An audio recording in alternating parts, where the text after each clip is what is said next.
Здравствуйте, друзья! Начала я делать обеденный стол со столешницей с эпоксидной смолой и наделала косяков. Для начала перевела рисунок и приступила к фрезерованию.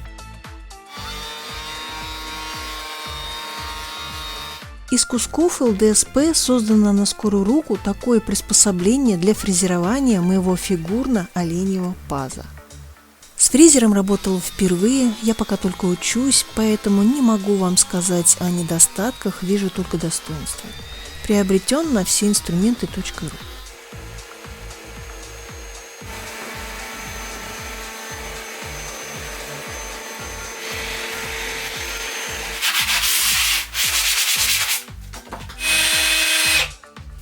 Чтобы мой олень светился, решила по контуру проложить светопроводное волокно.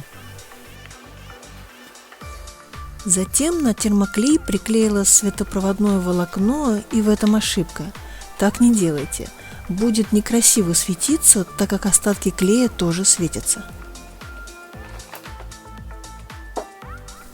Коллеры я использовала купленные на AliExpress.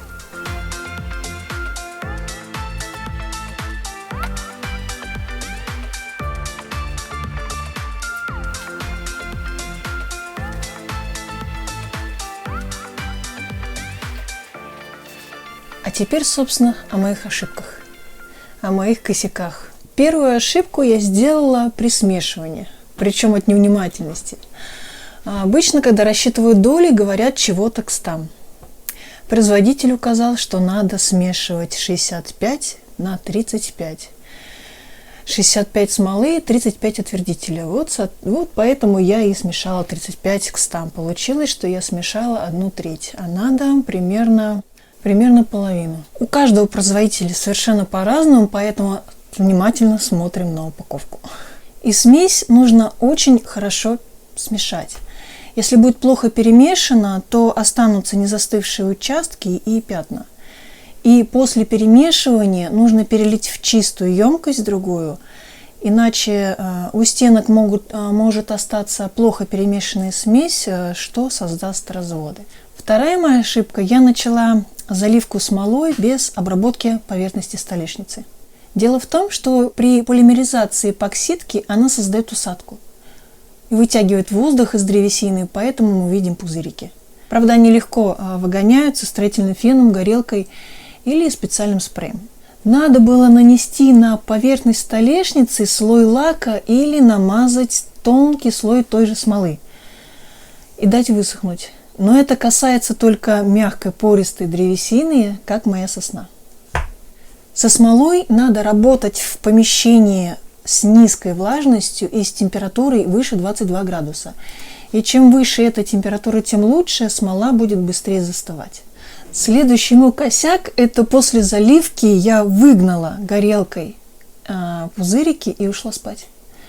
И не учла, что они еще образовываются некоторое время. И поэтому я с утра пришла, и вот они, наши красавцы-пузырики. Если приглядеться, видно такие маленькие-маленькие точечки. Но ничего страшного. Кто не ошибается, тот ничего не делает. Это прямо... Чувствую, это мой лозунг теперь. Как вы уже заметили, я все делаю с помощью проб и ошибок. А вы боитесь. Вы мне пишете, что боитесь что-то начинать делать. Чего бояться? Вас убьет? Что случится? Делаете, ошибетесь вы, а потом будет лучше, а потом еще лучше. И все будет классно. А теперь быстренько про фрезер. Вы спрашивали, мы отвечаем, как говорится. Он достаточно тяжелый, он весит 4 килограмма. Вы знаете, я не люблю тяжелые инструменты, это очень неудобно. Но его не надо поднимать, его надо только при работе двигать, что в принципе не мешает. Плавный пуск – это замечательная вещь. При включении его не дергает. Можно все выставить, прицелиться и, нажав старт, работать. Без этой опции нужно крепко, держа в руках, фрезер сначала его включить, испытав мощный рывок, а потом уже устанавливать его туда, где нужно фрезеровать.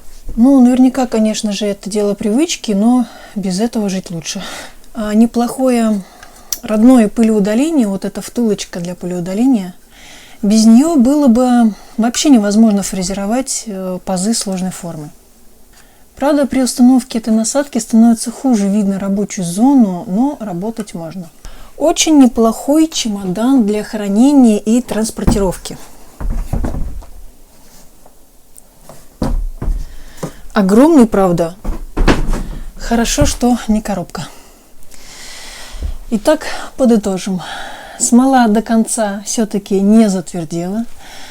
Она вот немножко мягкая, она надавливается.